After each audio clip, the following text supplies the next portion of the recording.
বিয়া বার্ষিকী গত বছরের দিনে এই দিনে আমি আমি বিয়া করছিলাম।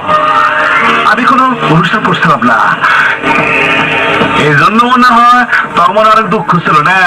হ্যাঁ রত্না, আমি জানি এই এক বছর তুমি আমার জন্য অনেক কষ্ট করছো। আমার পরিবার, ভাই বোন আর আর আমার স্ত্রী আমার খুব খুশি পেন। আপনার তুমি শুধু দেখছো আমি শুধু টাকা পেছনে তোলাইছি। তুমি দেখছো আমি এখানে তোমার সন্দেহ করছি। কি জন্য এসব করছি তুমি বুঝতে পারো না। কি জন্য এই যে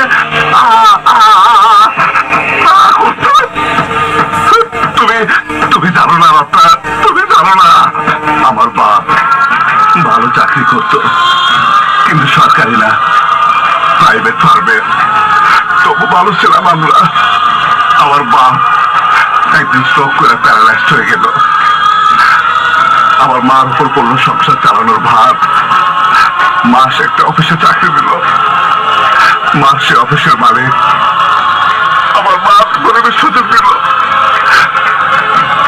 আমার মা টাকা দরকার ছিল আমার বাপের চিকিৎসার জন্য আর সংসার চালানোর জন্য।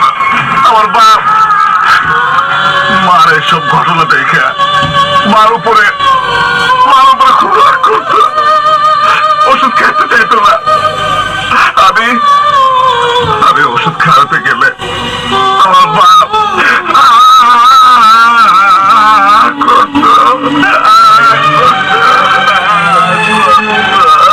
দুঃখে একদিন আমার বাপ ট্রেনের নিচে পড়ে আত্মহত্যা করলো।